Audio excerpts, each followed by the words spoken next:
Well, I considered Ubering, but it is raining hard. And while normally I dig Ubering in the rain, my raincoat and rain boots are stuck in my car, which is not in a covered area, prohibiting me to gain access to them. Therefore, I was like, I'm all dressed up. Let's record. I got some stuff on my mind. Let's hash it out.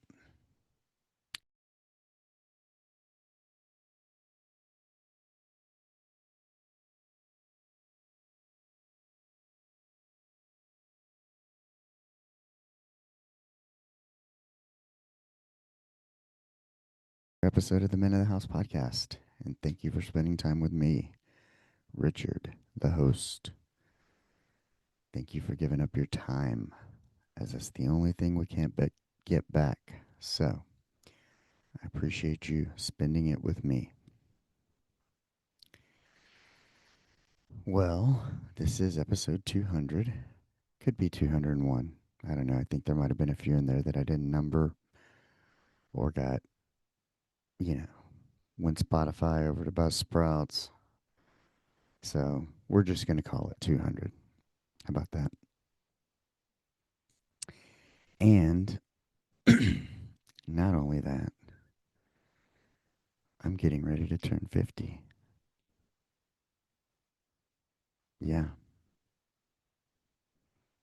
I have a lot of feelings about that. Some of it's confusing, some of it's resistance, some of it's pride. Like I'm actually happy to make it to 50. Never thought I would make it to 50. But then, like, thought I might be somewhere else at 50. Sure as heck don't feel 50. I don't look 50. Especially not like the 50-year-olds when I was growing up.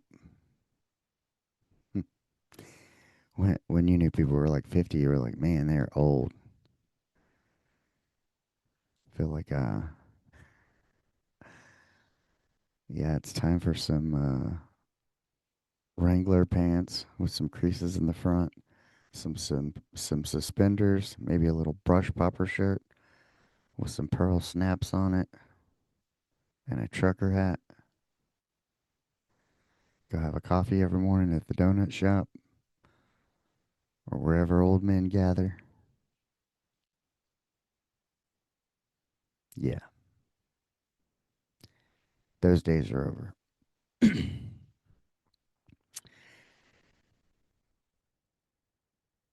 Way over.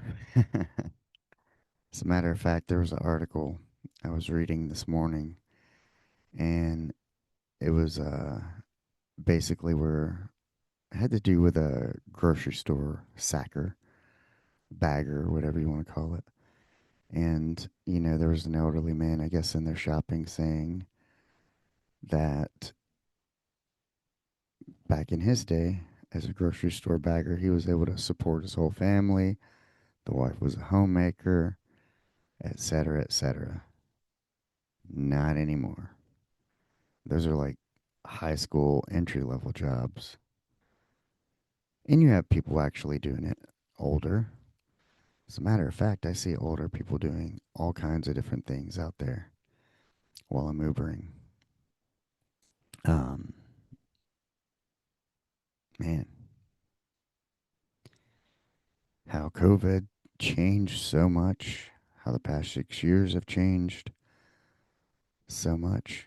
Um, and then looking at the 50 years for me, they talked about, how the boomers had some of the greatest stock market access. That's partially how they could, you know, I guess work as a bagger, support their people, their families, and retire with anywhere from half a mil to 2 mil in the bank.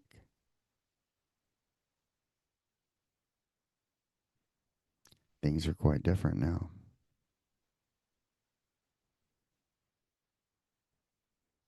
I mean, 65,000 really isn't a whole lot for a single person or a family. And meanwhile, you know, where I'm at, minimum wage is 7.25 an hour. And a lot of people are making what, 10 to 12 an hour, probably 13 if they're lucky. Although I did pick up an Amazon driver the other night who makes 21.50. Um, Ubering, I average 15 to 18 or 18 to 21 depending on if it's, you know, okay or okay plus. If it's good, it's 25, 30. But yeah, I mean, even when I look at what I was making 6 years ago, it just $30 an hour or more. It doesn't seem like a lot now. Doesn't seem like it goes as far. I don't know what people are doing. I don't know how the corporate world is operating out there, what corporate salaries are anymore, but I do know everything is on the rise, be it from rent, um, groceries. I mean, I do a lot of Uber shop and pay. You know, 2 bags, 80, $100, 2 grocery bags. So yeah, inflation.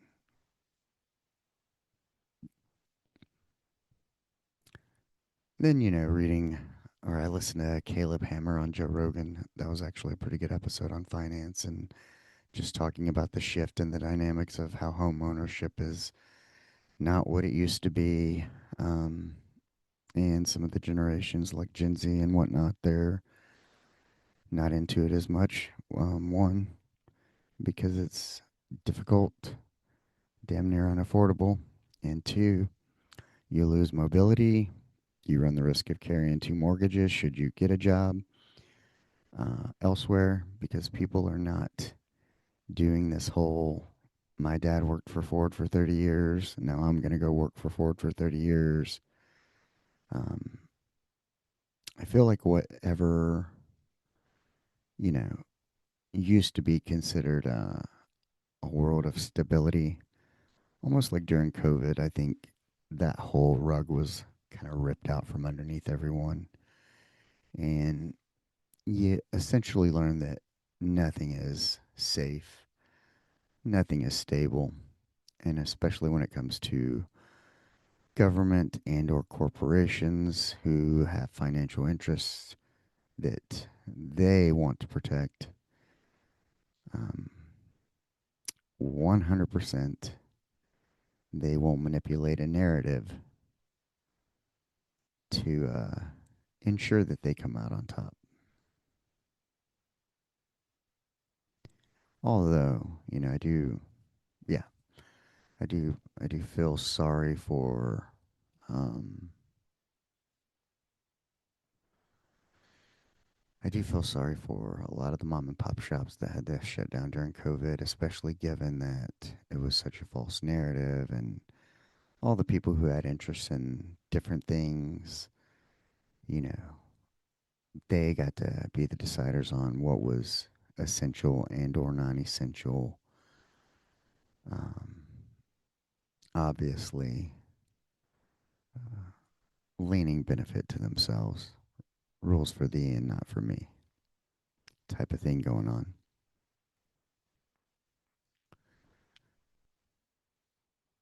But yeah, that really, I think, opened up everybody's eyes. And as I approach 50, I look at where I've been, some of the jobs I've done, had I stayed in certain places, such as the military, I'd be retired. I have somebody I served with, retired. I believe he was the commanding officer of a destroyer. That could have been me. I could not be struggling. I wouldn't say I'm struggling, but um, I could not. Well, how about this? Turning 50, I thought I would be retired. And the fact that I'm not, it's not that it's struggling. I guess I still have purpose. Where a lot of people, I mean, they're starting second careers and refinding purpose and or finding a second purpose. And I might have been one of those. But there's no way to really tell how things would have turned out. Would I have survived 20 years?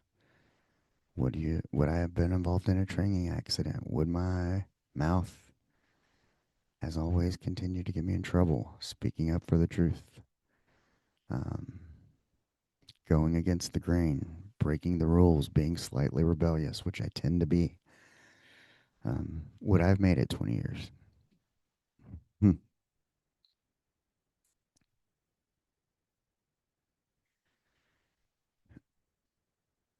It's hard to tell. So, there's really no point to dwell on it. There's just this, kind of you have to accept that things have gone the way they've gone. Um, for whatever reason, you'd like to think that, hey, God and or the universe has a bigger plan and or purpose than what you had dreamt up, because mine was like retire from the military, then probably join a federal agency and retire a second time. Um, but it's like I look at when you look back over the past 20 years and all the scandalousness from the CIA torture program to, I mean, all that stuff. There's a good chance I might have been in the middle of some of that, which the government perpetrated, and I don't agree with. I've always been kind of a service to others, believe in America, patriotic person. So more than likely, I would have been a blind sheep of, hey, get this done. I don't care how you get it done. Um, you know, very well could have easily been me. All these podcasts I listen to, all these stories I listen to, um, any of the people could have been me. From a memory of someone who didn't make it home to someone who ended up in jail for speaking out against something they thought was wrong because they felt morally obligated to. I'm sure those people didn't anticipate that their life was going to be going the way it was either. But in a sense, it all works out. Uh, just like kind of having faith that it's all going to work out for me, however that's supposed to be. Um, yeah, what is, I think today is maybe the 13th or 14th. Recording day, not release day. Unless I decide to release it today. But we're grandparents.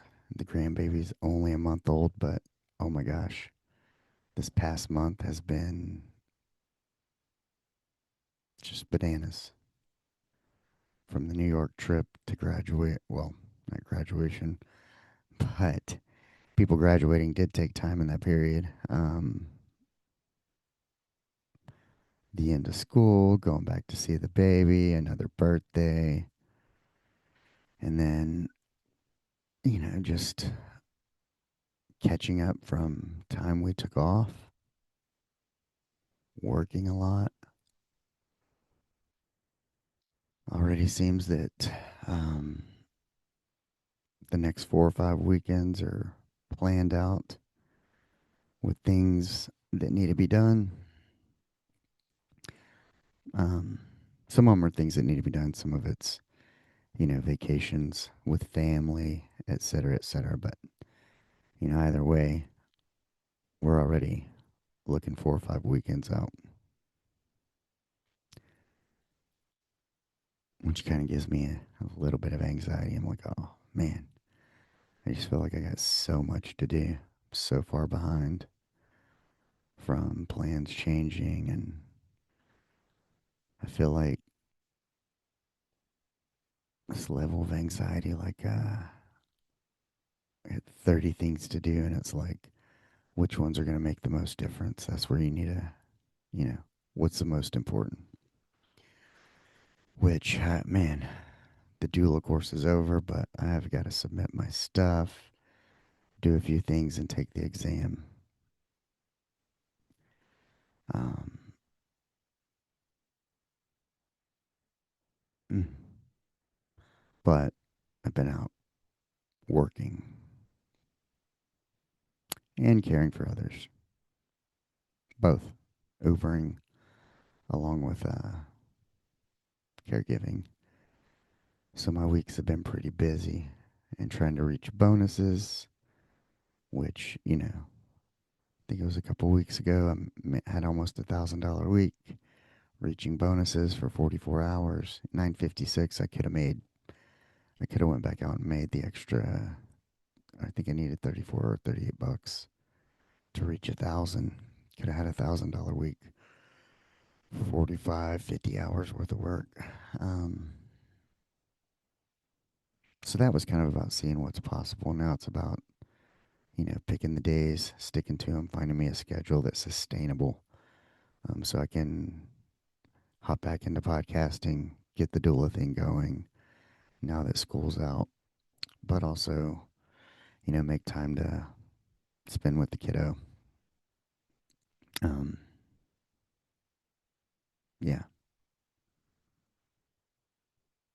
I feel like I'm being pulled in 1,000 different directions. Need to narrow them down and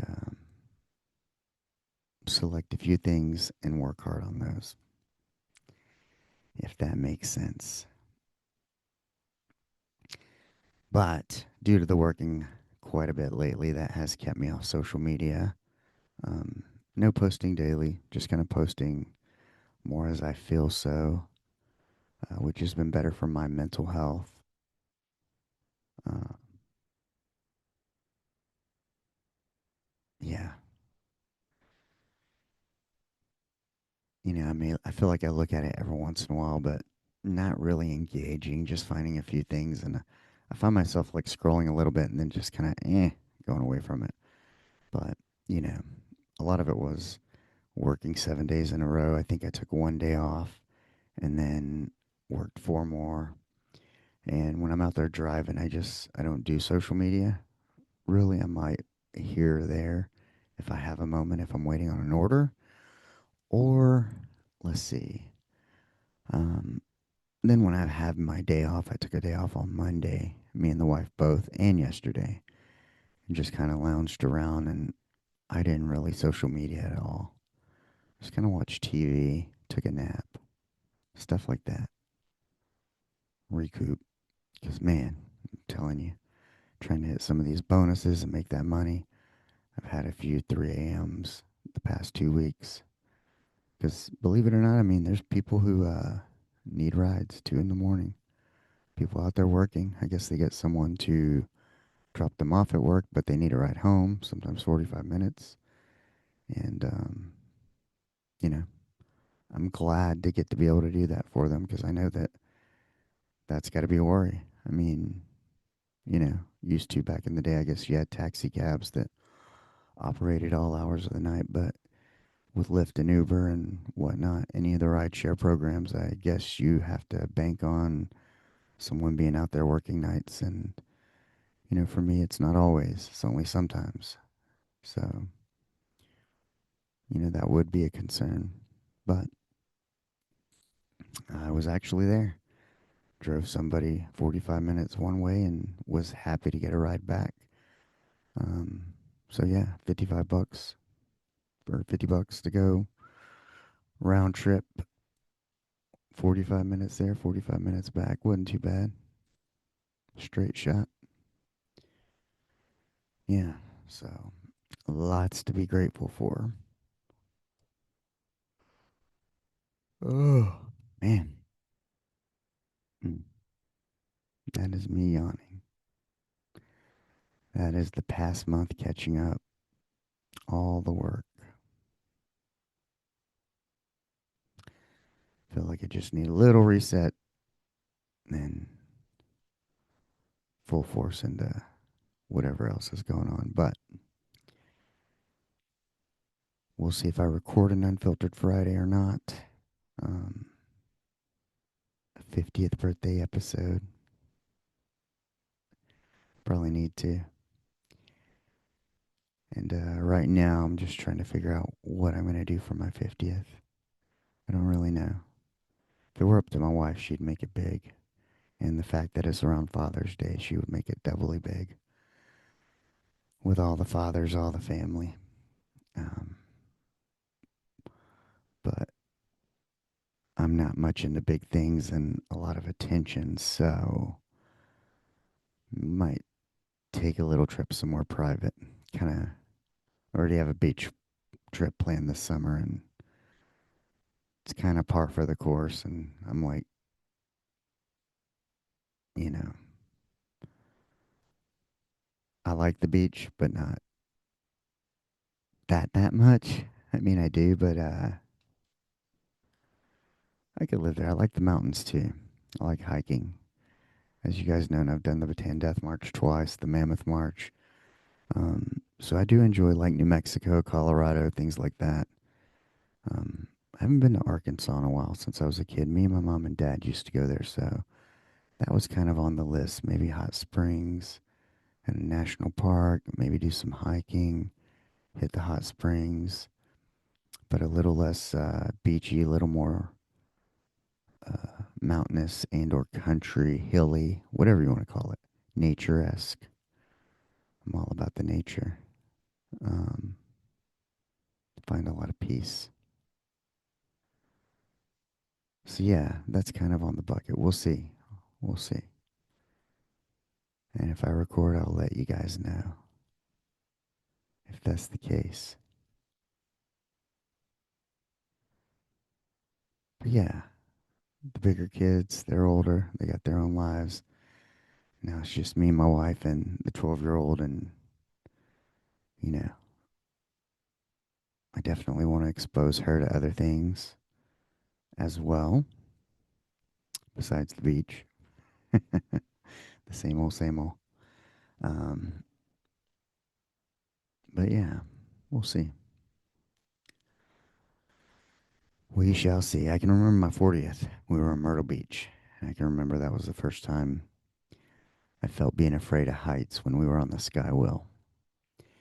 And I just kind of chalked it up to, dude, you're getting older, preservation of life, less stupidity, you know how things work. You know, things are built by humans. You know, people are not paying attention. Things are faulty. It could go wrong. You know, you're taking a chance. I mean, hell, what was it, a month ago or so? Like a roller coaster stalled out at Six Flags and people were having to walk down it. I mean, would that not freak you out? Come on. Yeah. I mean, we were in New York, and when we were going up to the edge, just knowing you're going 1,000 feet up in the air, not knowing what you're going to step on onto, I was just like, uh, I got a moment of anxiety. And when the kids are in there going, hey, what if the elevator like gets stuck? I'm like, oh no, please don't. All of a sudden you're claustrophobic. I can never remember. Well, being in an MRI machine make you slightly claustrophobic. So yeah. Um, I don't know what fears 50 will bring. Hopefully it'll bring less fear, more life, more truth, more living in truth. I mean, you're going to be 50. If you live to be 100, halfway. If you live to be average, which is 70 something, you're two-thirds of the way. So why are you giving a fuck about what other people think? Exactly. You know what you're about. You know what's important to you, which is life. Serving others, treating people with equality, giving people the benefit of the doubt, giving people an opportunity, leading with love, connecting, understanding this is temporary, understanding that quality and happiness are not by the things you have, not by how much, but the quality. You know, do you have your basic needs met? Food, shelter? Do you have people that love you? And do you have a purpose?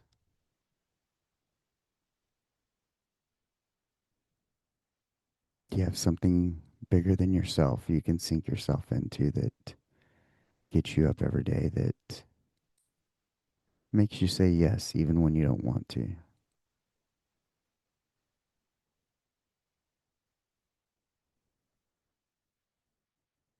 I mean, that's me sometimes. Caregiving is hard. Helping others is hard. It's not always convenient, you know.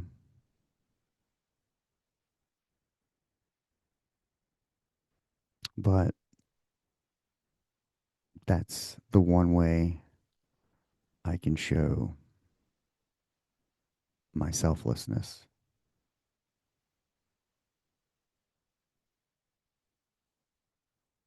when it comes to service,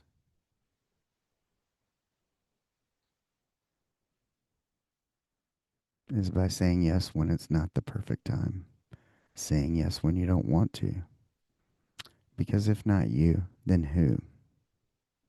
Some of the people we help have no one. So, and I'm always glad I said yes. I always feel good when I walk away.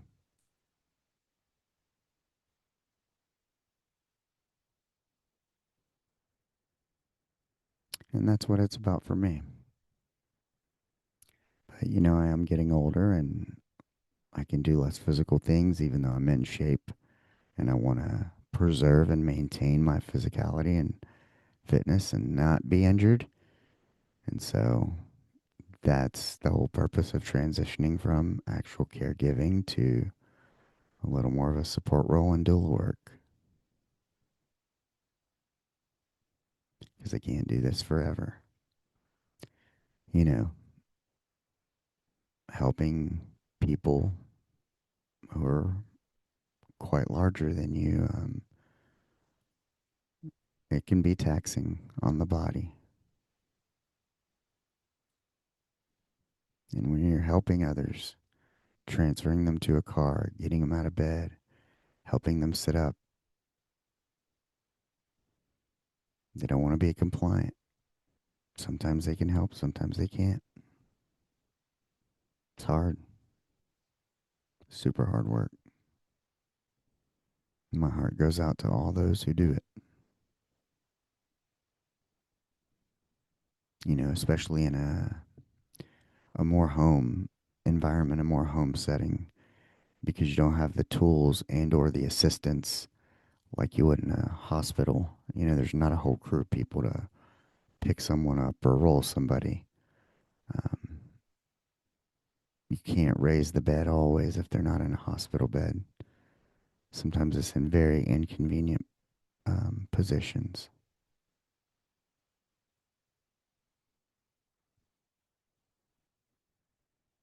And there's a lot of people who do it anyway. Out of love, out of duty, and some for occupation.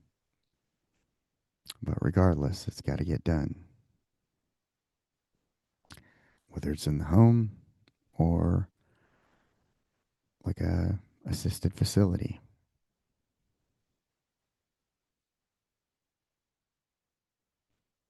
Hmm.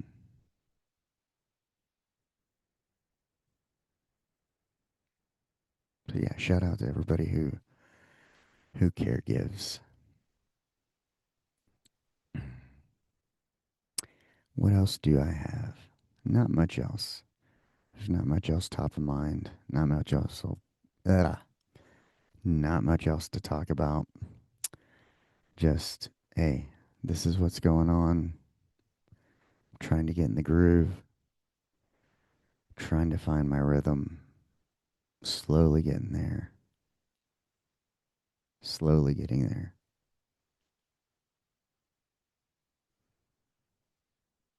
And freaking out a little bit about turning 50. And that's only because I thought I'd be somewhere different, but I don't know. How many people turn 50 and are exactly where they thought they would be?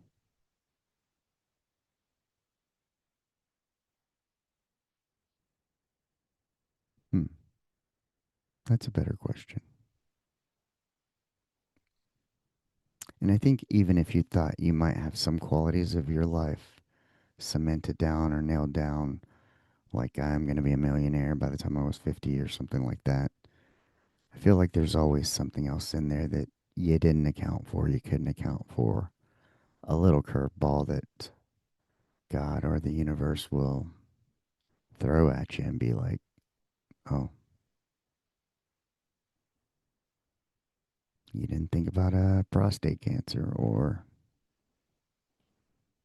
you didn't think about this, did you? No. Well,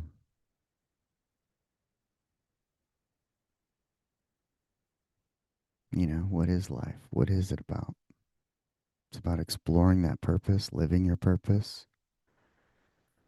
while also, I think maintaining a sense of grace about yourself and with others and adapting and kind of riding the wave.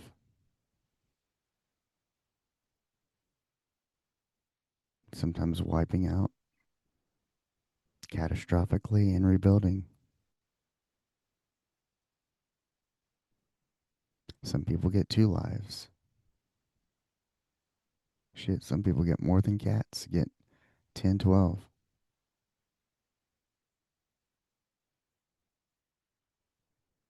You know, I know people out there steadily trying to kill themselves and can't, like cockroaches. They just keep surviving. We had a cat like that in the ER. I remember he came in, like, hey. He's like, how do you know my name? I'm like, dude, you're in here all the time. He like rolled into the lake in a wheelchair, was burned up, all kinds of stuff. Damn near drowned, almost burned alive, nothing. And then I caregive and I take people to appointments and I see people hanging on for dear life.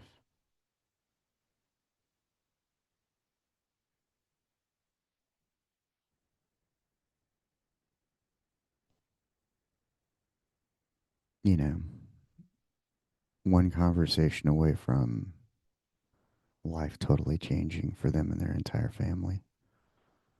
One blood test away, one PET scan away, one MRI away, one set of results away. They live in fear and uncertainty. They live with hope and hopelessness.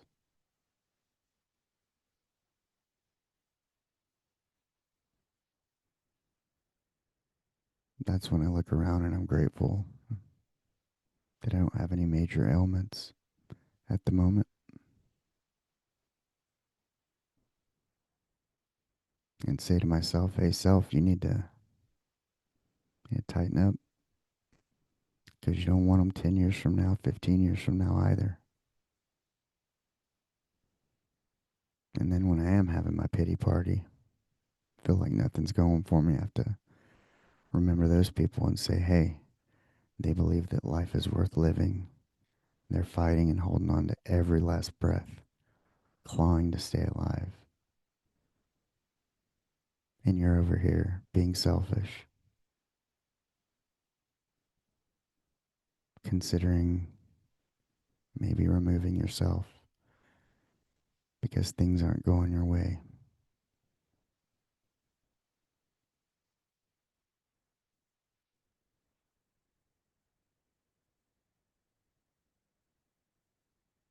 Yeah, that's how life is. Sometimes, I figured it out the other day that people want. And I've always been this like, I think the less you want, the less painful life is. Sometimes the pain in life comes from wanting something and not getting it. And so if you want nothing, then you have less pain. Then that's kind of no fun either. Because the other part of that is, what if you actually get what you want? Sometimes it's grand. Sometimes it's not what you think. Sometimes people get what they want and they're still not happy, still not satisfied, still not fulfilled. I mean, look at movie stars, rock stars. They all think this or that's going to scratch the itch.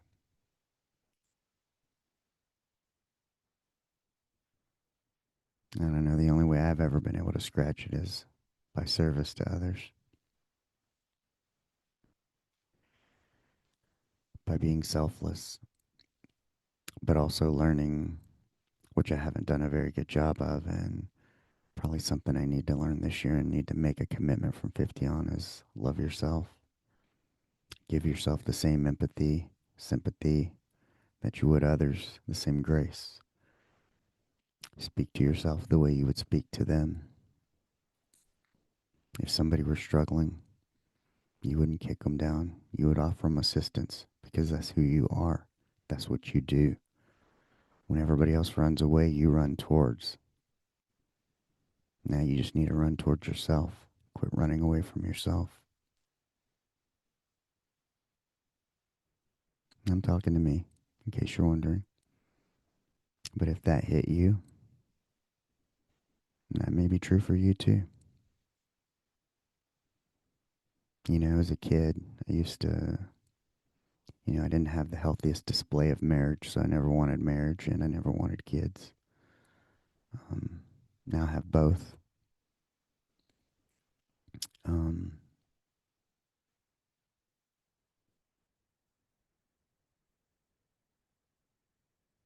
you know,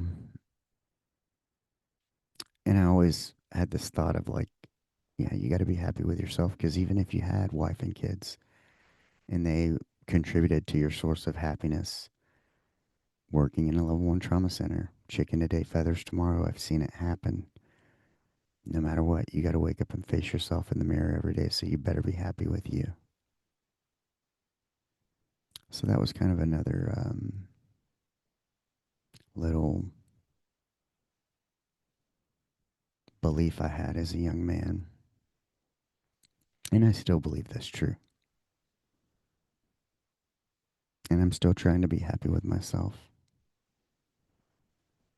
And look back at the reasons you know,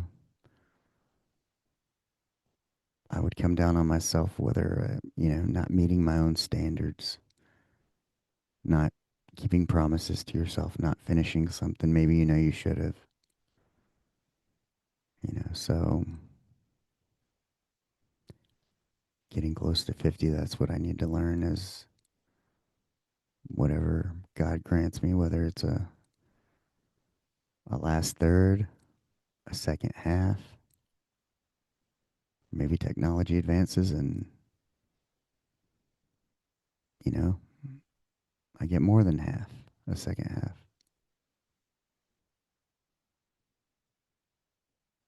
I need to embrace it,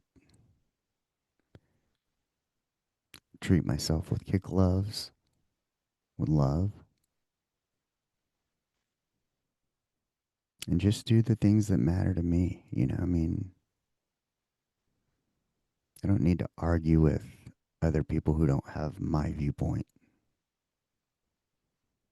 We live in this world of everything is like overly optimized, and I'm not about that. It's like I'm about slowing down and being present,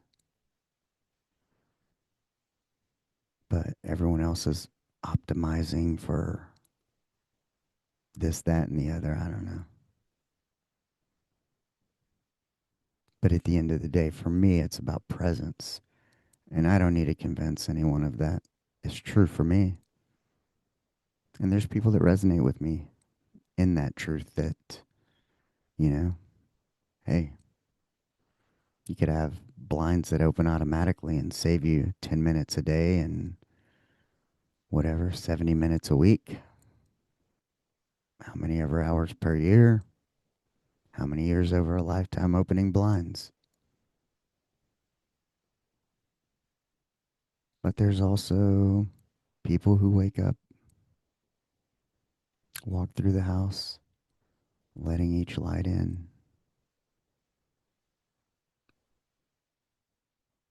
basking in the sun as it comes through and hits the plants, getting some sunlight themselves, and a certain peace and certain flow, just like watering a garden, planting plants or flowers. You can have a landscaper come and do it, sure, and your house will still be beautiful. But what does it mean when you do it? When you turn the soil with your own hands and you water it?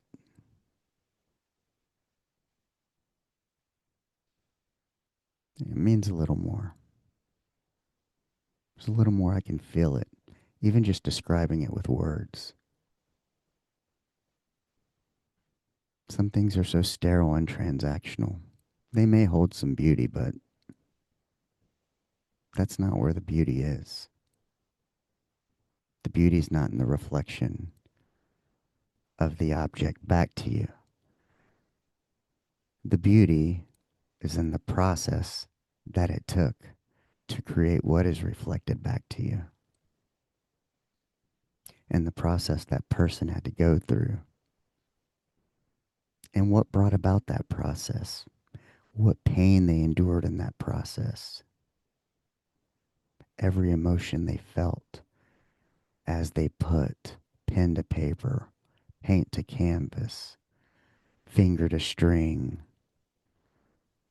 vocal to microphone, to get that message out there, to get that rendering out there, that reflection of what you see and or hear or read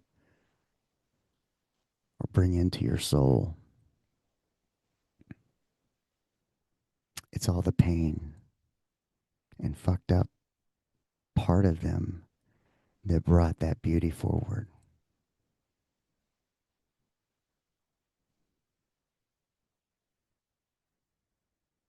It's about the story behind it. The picture's just the picture. Is Starry Night really beautiful? Or is it beautiful because Van Gogh was a fucking maniac and a lunatic and managed to create something of beauty from something that was so dark?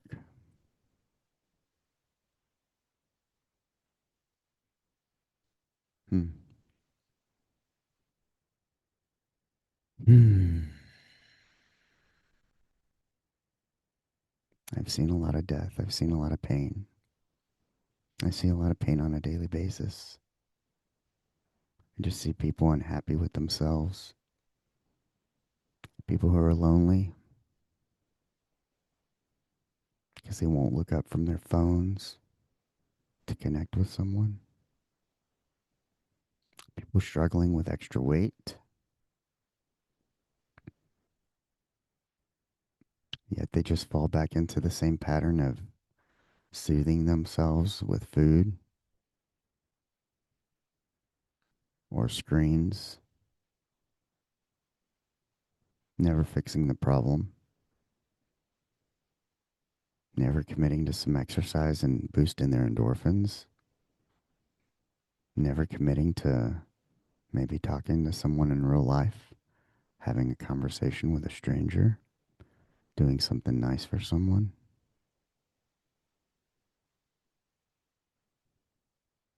Now they live in a world of text messages, emails, and posts and videos, and nothing seems real. And they wonder why they feel like shit, because there's no fucking real connection there. It's all placebo bullshit trying to take the place of, and it just can't. It just can't. So, well, I hope you listen to this, and I hope you got something from it. You know, watch yourself on the other shit. Just stay away from it.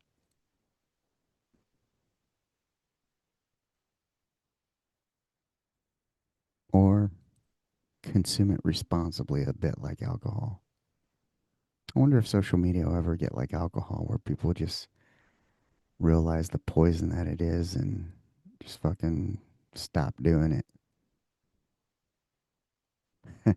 And then you'll have them lobbying just like Anheuser-Busch did to get them to not allow weed to be legal and everything else. Everybody's about my stuff. Consume my stuff, not their stuff. It's about my money, about my bottom line. It's all temporary.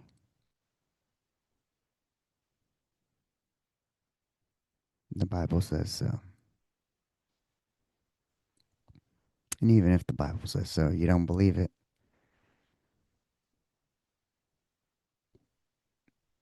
look at all the tombstones around. You're going to die. It's temporary. Okay? So, you should do your best while you're here to make the world a better place. Don't go out being an asshole because it's temporary, and be out for number one, because we got to share the space together, you know? So let's make it livable and, you know, friendly.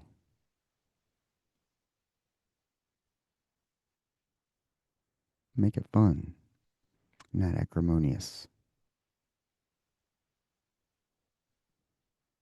And you can still go out and make a difference, even though it's temporary. You can build something that's lasting,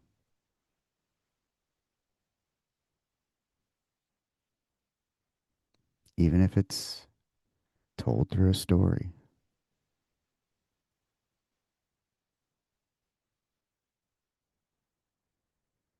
You know, maybe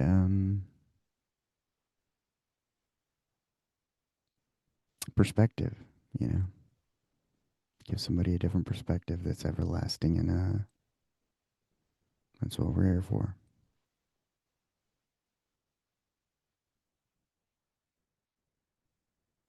And even if we don't share perspectives, that's okay. There's a perspective out there that you share with someone that we need, you know.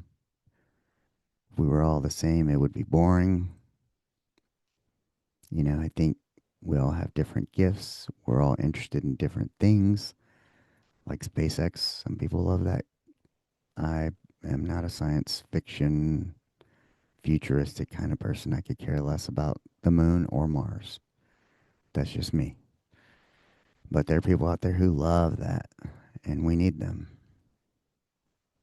Um, but I'm sure there's people who work at SpaceX who give a fuck less about Kyle Smith, the supervillains, and a guy wearing a duck shirt. You know, who thinks that slowing down and being present and connecting with others is the meaning of life. And, while they're out there pushing boundaries, trying to explore the possibility of new life. So, yeah, I think we need us all, but it's about respect and understanding that and nurturing that and allowing everybody to live in their groups or tribes respectful of, their cultures, their religions, their beliefs. Um, and learning about it, you know, because fundamentally, we all kind of want and need the same things, which is some of that connection and, love, love. Speaking of, we had a pause in the rain. I'm going to try to get this knocked out so when it stops raining, I can go make a little money. But more importantly, maybe I can make somebody's day with my duck shirt, give them a ride. Because I know there's somebody out there in the rain going, oh no, how am I going to get home? I sure hope somebody's Ubering. And they run into me and they're happy. And we can have a cool conversation, maybe listen to some music that they enjoy. Like I picked up a dude the other day. He's like, oh, Sublime's new album. I'm like, nope, comes out Friday. Have you heard any of it? I go, I got 3 songs. He's like, I haven't heard any. I'm like, well, now you have. So you never know when you can make somebody's day with something small. Little 10-minute ride. 3 Sublime songs. Yeah. For me, that's a win. That's life. That's enjoyment. I remember him. I'm sure he remembers me. And that's how I want to be remembered.